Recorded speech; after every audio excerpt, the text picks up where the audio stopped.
Republicans and activists across the world remember with great pride our brave comrades who died on hunger strike in 1981. And we want to remember our brave comrades who also died on hunger strike from earlier generations of Republican struggle.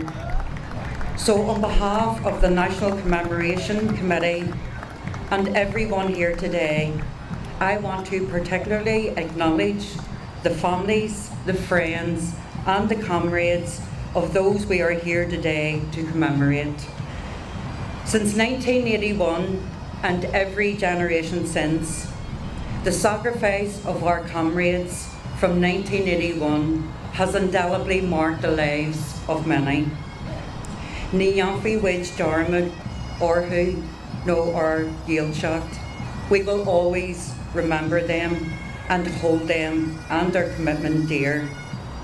I would now like to introduce Padraig Meehan to read the roll of honour of all those Irish patriots who have hungered for justice and freedom. Óglach Thomas Ashe, Óglach Terence McSweeney, Óglach Michael Fitzgerald, Óglach Joseph Murphy, Óglach Joe Whitty, Óglach Dennis Barry, Óglach Andy O'Sullivan, Óglach Tony Darcy, Óglach Jack Sean McNeila, Óglach Sean McCahey, Óglach Michael Gahan, Óglach Frank Stagg, Óglach Bobby Sands, Óglach Francis Hughes, Óglach Raymond McCreish, Óglach Patsy O'Hara, Óglach Joe McDonald, Óglach Martin Herson, Óglach Kevin Lynch, Óglach Kieran Doherty, Óglach Tom McElwee, Óglach Mickey Devine. 10 names that inspire generations, 10 stories that reverberate throughout the world, 10 brave Irish men who laid down their lives on hunger strike for the freedom of their country. Starved and persecuted, they lay in the H-blocks, and with every sinew of their souls, they refused to be criminalised, refused to be broken, refused to be defeated. And today we call those 10 names into the Belfast air. Bobby Sands, Francis Hughes, Raymond McCreish, Patsy O'Hara, Joe McDonald, Martin Herson, Kevin Lynch, Kieran Doherty, Thomas McElwee, agus Michael Devine. And just like those other great patriots, Ashe, McSweeney, McGaughey, Gaughan and Stagg before them, the hunger strikes of 81 looked beyond the confines of their jail cells, beyond even their own deaths, to the day when the sun would set on British rule in Ireland, to the end of partition and to a future of hope, equality and justice in a united Ireland. They didn't give in. They didn't give in to the weight of despair or surrender to the burden of hopelessness. Against every odd, they found a way to rise up against a brutal system, against the oppression of a sectarian, gerrymandered Orange state, to challenge Britain's imperial occupation of Ireland, and to attest with their lives the enduring right of Ireland to full freedom, full nationhood, their hopes encapsulated by those immortal words, "Our revenge will be the laughter of our children." And joined by the heroic women of Armagh Jail, they hungered not only for political status, but for the Ireland promised by the proclamation, for the Republic. The hunger strikers' heroism was yet another link in an unbroken chain of struggle to achieve a 32-county Irish Republic of the people. Their spirit of resistance garnered passionate support across Ireland and throughout the world. People marched in their droves and protested. And in massive blows to the British criminalisation policy, the people of Fermanagh and South Tyrone elected Bobby Sands as their MP. The people of Cavan and Monaghan elected Kieran Doherty as their Teachta Dála. It was this spirit of resistance, this refusal to be subjugated or to lie down, that Thatcher could never overcome. Thatcher failed. The British government failed. And even in the hell of Long Kesh, they could never extinguish the passion for Irish freedom. So the hunger strikers' legacy calls to us today to stay true to our vision and to the dream for which they gave everything, to never despair, to never lose hope, to never give up or give in. So here we stand together, 44 years on from their courageous sacrifice.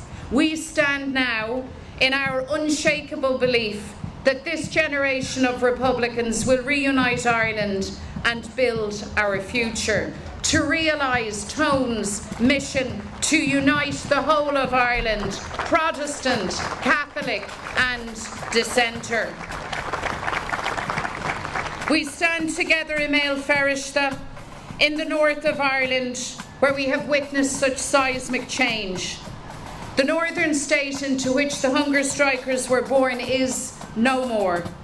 The bedrocks of prejudice and discrimination upon which that state was built have been shattered by the hopeful energy of generations moving forward together. The unionist majority, once considered perpetual, is gone. Sinn Féin is now the largest party in the Assembly and in local government across the 6 counties. Sinn Féin is the largest party in Ireland. And I don't say that in arrogance or to sound a clarion of triumph, but to mark our progress and change, to remind us the strong position we hold, a position built on generations of struggle, of sacrifice, of hard work, rooted in foundations of belief, determination and activism. And that brings to us a big responsibility, a responsibility to bring people together, to advance reconciliation, to ensure that the discrimination inflicted once on the nationalist people is never ever inflicted again on any other community. To be, as our comrade Martin McGuinness said, so confident in our Irishness that we have no desire to chip away at the Britishness of another. To build a place called home that never, ever tolerates bigotry or racism or the exclusion or belittling of any single person. A society true to itself, true to ourselves, to who we are as Irish men and Irish women. And it's in that spirit that we will never ever waver in our solidarity with the families of Sean Brown and Pat Finucane and so many others in their fights for truth and for justice. And our message today to the British government is clear.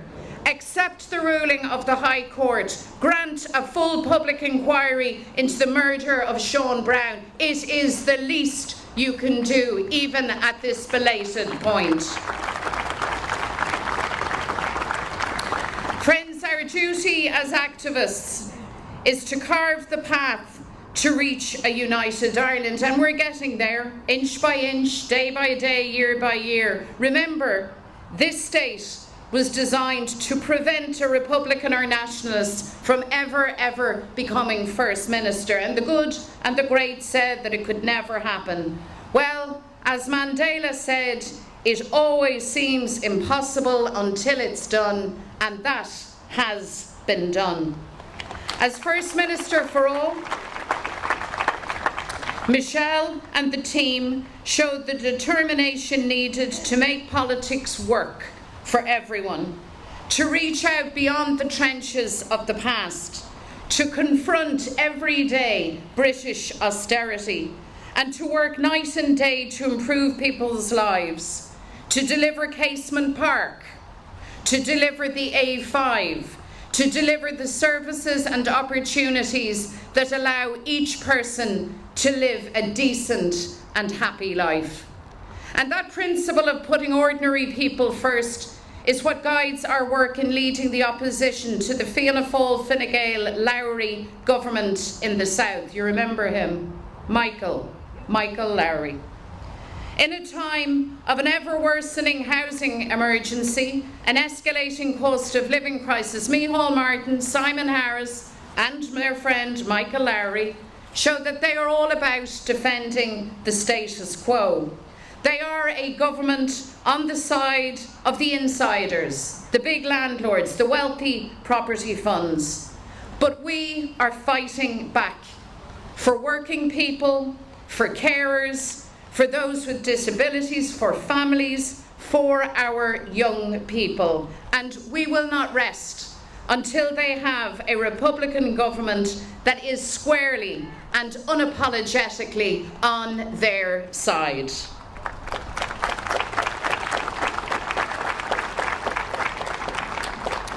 It's now 27 years since the signing of the Good Friday Agreement, and it's time now to write the next chapter of our nation's story, reunification. We know that the best future for our people lies in a united Ireland, and we are out to achieve a 32-county republic and the building of a society underpinned by equality, fairness and economic justice. The momentum for Irish unity grows all the time, and the Irish and British governments must catch up. Partition has failed all of our people. It's failed Ireland. So the planning and preparation for democratic constitutional change must start now. The planning and preparation for unity referendums must start now. And with optimism, hope and determination, we can transform Ireland to a place where opportunity and prosperity are really open to every worker, every family and every single community. This autumn, we will elect a new Irish president, and let me say it is a disgrace that Irish citizens living in the north of Ireland cannot vote for their president, for our president. This politics of exclusion is beneath the dignity and importance of the office of Uachtaráin na hÉireann, the first citizen of all Ireland, for all Irish citizens. So whoever is elected to this important office must understand and must honour their duties to Irish citizens living in this part of Ireland. And they must understand also that the days of saying yes to unity, but just not now, are over. It's time to get on the pitch, to stop being bystanders as history unfolds, to finally shed the harness of partitionism and become leaders for the reunification of our country. That's what a government with real vision would do. That's what a patriotic government would do. That's what Micheál Martin should do. And these are the values that the Irish president must advance. Because the day is coming when the people will have their say on unity. And our job now is to build a campaign that is positive, to win those referendums and to win them well. And I believe that we can do it. I know that we must do it, and I pledge that we will do it.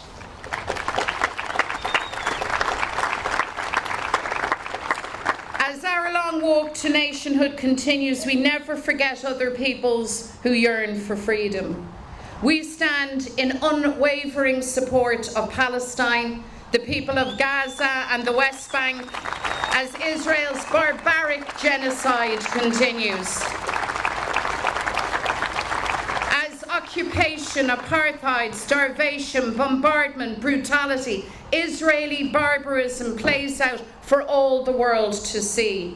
As Britain, as the United States, as the European Union facilitate and enable and finance genocide, Ireland sets its face against that immorality. Because we know what it means to be colonised, to be occupied, to be oppressed, but we also know what it is to rise up and to never ever surrender the principle of human dignity. So the people of Palestine can count on us.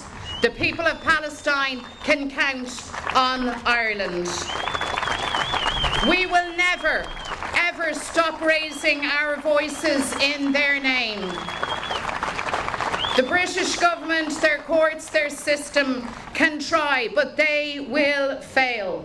Beg an bua agin, beg argo loiger. And as the powerful turn a blind eye to unimaginable suffering, as they aid and fund this brutal genocide, the people of Ireland simply refuse to be silent. With everything that we have, we will champion our values of freedom, of peace, of human rights. And together today, from Belfast, we say, sanction Israel, stop the genocide, end the occupation, and free Palestine.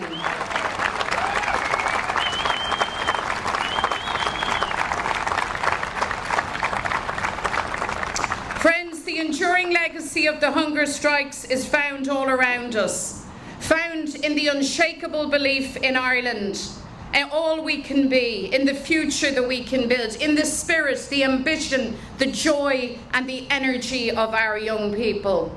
You walk through this great city and you see groups of young people in their GAA half-zips carrying their hurls, chatting as Gaeilge together. This generation of young people really know who they are. They really know what they're about and they love their country so fully. So our job is to work with them, work for them, to ensure that they grow, that they achieve their aspirations and build a future here at home in Ireland. Because young people have always been to the forefront of the struggle for equality and justice. The hunger strikers were young. The average age of the 10 who died was 28, Thomas McElwee being the youngest at 23, and Joe McDonald, the eldest, at just 30. And their story shows that young people make history. So our job is to inspire within them the power of activism, to instill the politics of defiance over despair, the politics of hope over fear, to instill the spark to rock the system, to shake things up, to be the living embodiment of Irish republicanism. And as long as we do that, the cause of Irish freedom and unity is in very, very safe hands.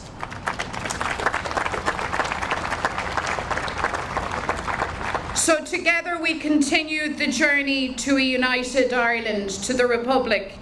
The hunger strikers walked their length of the road, and now we walk ours.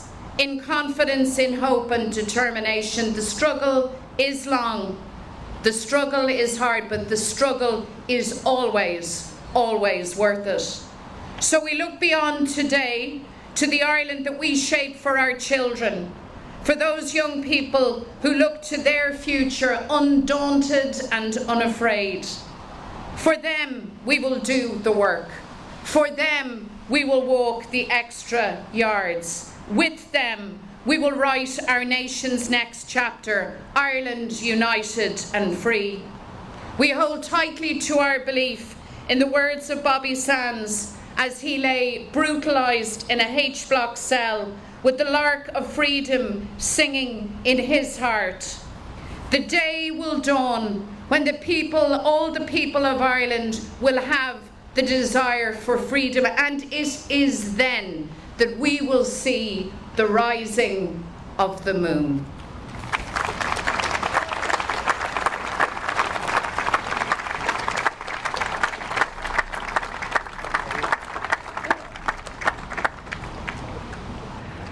To close today's proceedings, we have Emma McFarlane playing a song that her daddy, Beck McFarlane, wrote in memory of his friend and comrade Bobby Sands, and this song is dedicated to all those who died on hunger strike and their families. Gora Mila Mila Magov.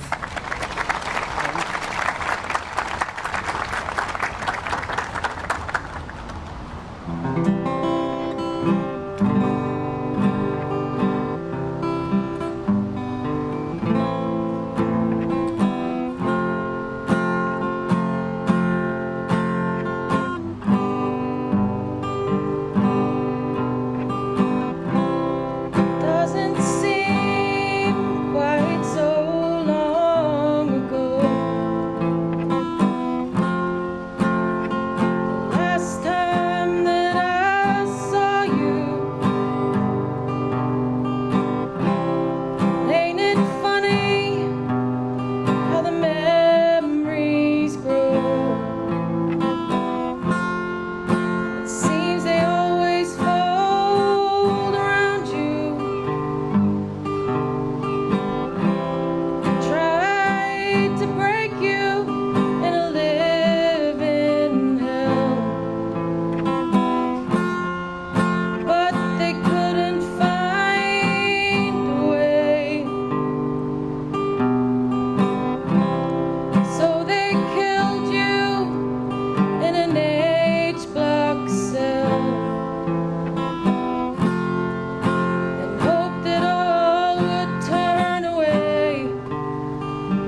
Emma, it was powerful. So it's just to close proceedings to wish everybody a safe journey home. And on behalf of Belfast, it's an absolute honour for us to host this year's National Hunger Strike Commemoration. So, Gora Mila Mag of August Lanagi, Burgi Bua.